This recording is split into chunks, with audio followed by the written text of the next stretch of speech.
All right, so my name is Dakota Brown. I'm the founder of Runster. We specialize in virtual and in-person events. We also have a mobile app available for iOS and Android, which rewards users for completing certain cardio metrics.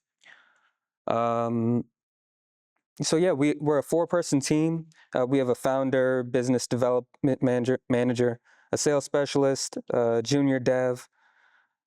This year, we've already had 2 events with over 100 participants. We have another one coming up on March 15th at Haynes Point in DC. So as a founder, one of my biggest constraints, it isn't ideas, it's been pretty much maintaining a vibe-coded project. I'm sure many of you might relate to that. Recent improvements in models and harnesses have been a game changer, but I still find myself spending valuable agentic engineering hours on bugs rather than bigger features and things that I would like to experiment with. So today I'm going to show you a simple single agent architecture I've built to handle the coding tasks. And if you haven't already guessed, the agent that I'm using is OpenClaw based. So our single agent system, it's comprised of 24 cron jobs, an Obsidian memory system, hardwired custom skills, a self-improvement loop, and a narrow singular task focus. Now, in regards to the 24 jobs, I decided to have this run on an hourly basis. So every hour it completes an audit or a PR attempt, or it goes through one of the 4 utility lanes. I'll be going through that in just a moment. I'm managing memory through Obsidian, pretty much just because I'm familiar with it. It's a pretty popular, well-known, and agent recommended, I suppose. We have hardwire skills that are pretty much we're using as reliability rails.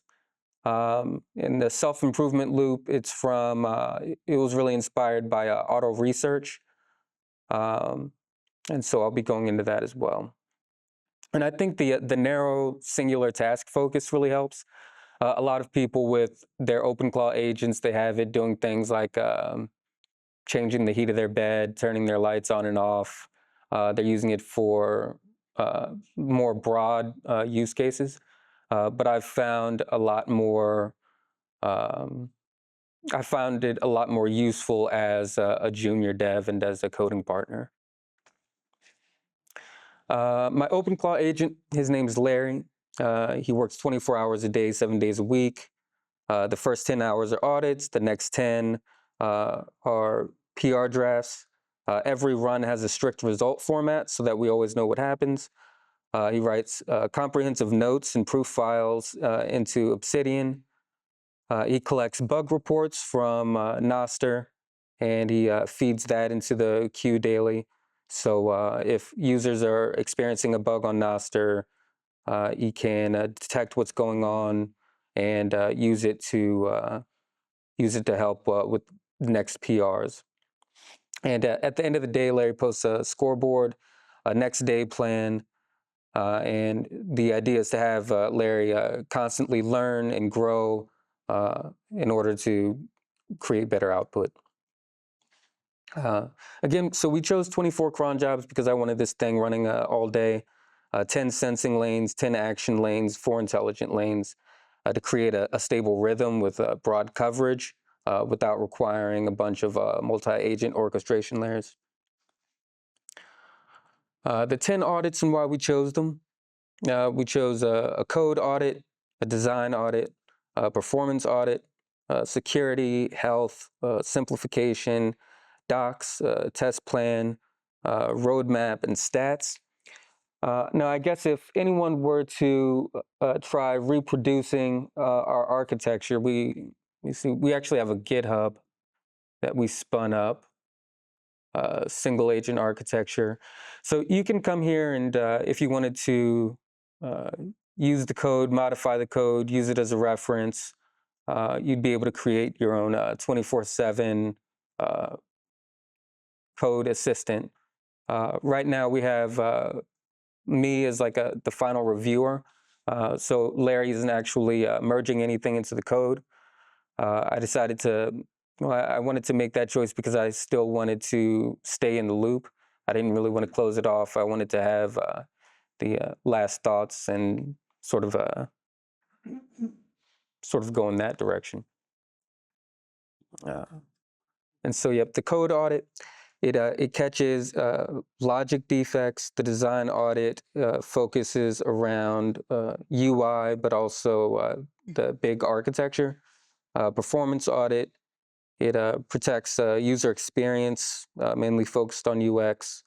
The security audit, it touches things that we're doing in Supabase. The health audit, it catches runtime reliability. The simplification audit, that's more of a refactoring audit. Docs, self-explanatory. Test plan improves the test scripts and makes sure that we have all of our scripts still up to date. The roadmap audit, that makes sure that we're still pointed towards our North Star and what we would like to achieve in the code. And the stats audit, that does a little bit of pulling or researching what the sort of overall vibe of the project is on Noster and things similar to that. And the four non-PR audit jobs are the signal intake, the learning and memory consolidation, the recovery and rerun, and the daily closeout plan. We're really loading up Obsidian with what we're doing in creating comprehensive notes. What I'll have to do is to have a better way of consolidating all of the notes that we're putting into Obsidian. But I know a lot of people have talked about memory being a huge problem with OpenClaw, but with our singular focus and our like hardwired skills and the Obsidian backend, we haven't experienced many problems with memory at all. Like I said before, it might just be a case where some of the use cases, some of the OpenClaw enthusiasts have been exploring have been extremely broad. But what I've been able to do with Obsidian and the singular focus and our learning system, it's been really able to take care of that. So a little bit about how our memory works. We use explicit memory, not implicit model memory. So we have hourly notes, status files, and run proofs. In Obsidian, we have a scorecard, and we have keep, discard, rules MD, notes, daily logs, audits, closeouts, weekly consolidations, and every week we try to roll up what we've learned and save it towards long-term retention. And the hardwired skills that we have a routing watchdog, scorecard, quality assurance validator, legacy cron job gardener, pull release, domain classifier, and an audit boundary enforcer. We really took a look at what Andre Karpathy was doing with his auto research project.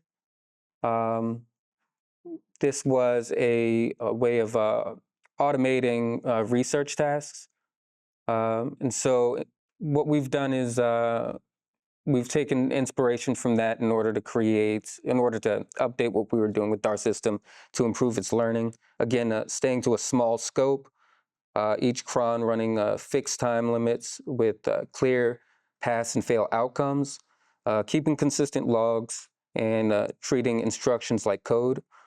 And so it's our hope that by implementing this, we can really enhance our self-learning system in order to just improve Larry and improve the quality of his work. And as I had mentioned before, keeping the human in the loop and sort of my thesis on portability. I think when I say harness, I speak to things like Claude Code. I speak to things like Codex, Cursor. I think all of these things will change over time. I'd honestly be surprised if I was still using the same harness after a year or even after 6 months. And so the context that I'm saving in Obsidian, I'm hoping will be portable. I'm hoping that the architecture that I'm building with this single agent system will prove to be useful in other systems as well. So yep, you can check out the single agent architecture at my repo shown there. The repo also includes prompts that we've used, lane contracts, skills, and documentation on the architecture.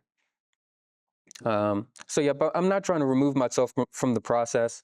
I'm not really trying to create a fully automated business that runs itself. I run a second pass review workflow in Claude Code that analyzes open PRs, summarizes what matters, and helps me decide on which bugs and maintenance tasks should be merged. And that's pretty much my direction with that. Originally, my talk was going to be about the perils of creating a system that was overly complex. I've seen like things like Gastown, things like people creating almost like a Sims sort of experience with their agents talking to each other back and forth. I think maybe it would work for some use cases, but I think a lot of us might do best with taking a more simplified approach. And that's my talk for today. Questions? So the next event was in DC, or were previous events? We had two virtual events. One of them was in coordination with the Running Bitcoin Challenge, the Run for Hal. We've been working closely with the ALS network, and they're going to be a part of the next event that we run as well. And we had another virtual event. We mostly do virtual events. So this one coming up in Haynes Point, that'll be our first in-person event. And that's in coordination with PubKey DC and Bitcoin District. We're going to have a post-race event at PubKey DC with Ainsley Costello, and there's going to be a live podcast and things like that. And so we're hoping to branch out a little bit more into the in-person events, but we've had some pretty good success with the virtual. Yes.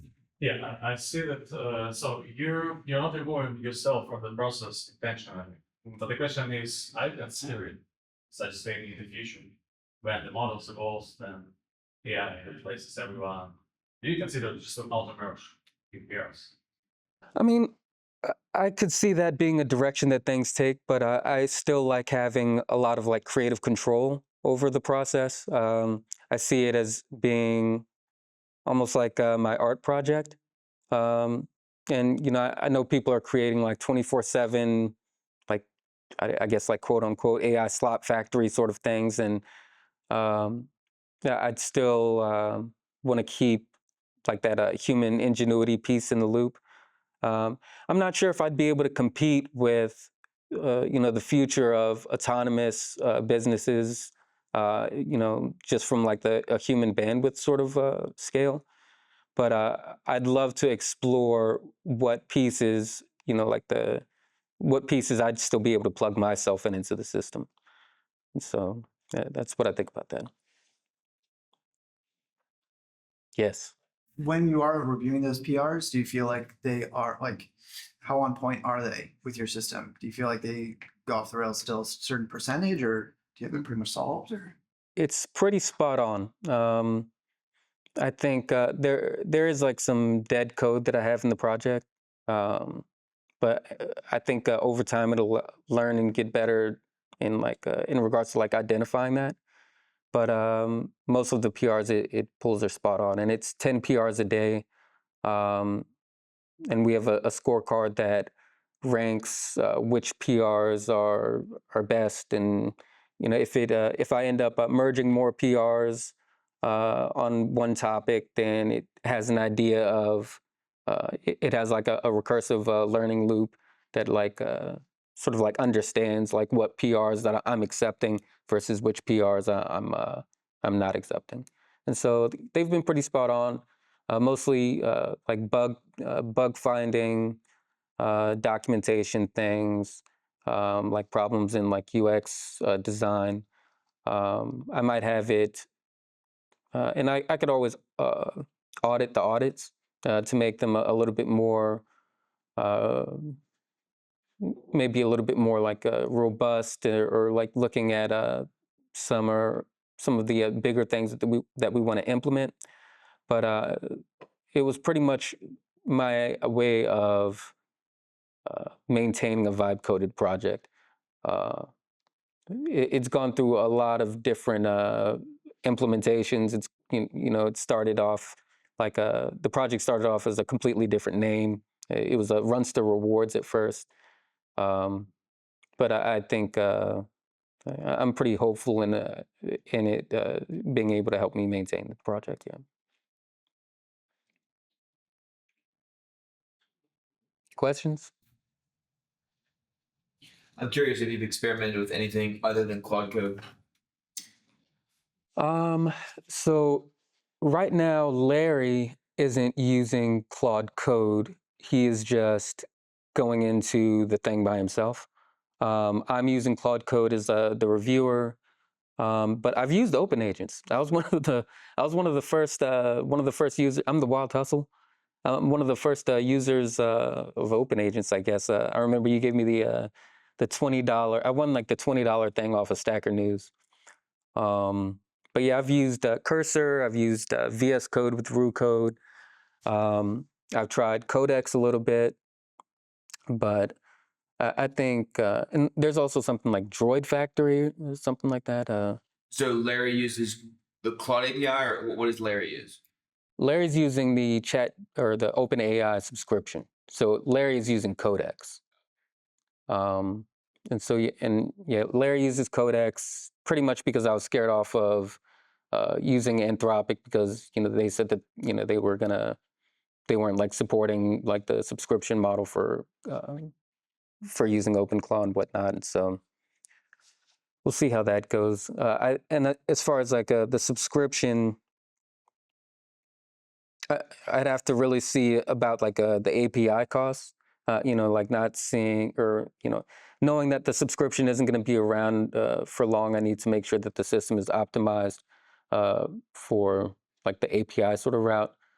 I'm not sure if I would need to like switch to like a cheaper model, because it's not really like super advanced things that I'm asking it to do. Mainly just audit the code, and then based on the audits that it's based on the audits, like creating PRs, simple PRs for it. And so it's not rocket science, although I do have it on the highest thinking mode using Codex, but it gets the job done.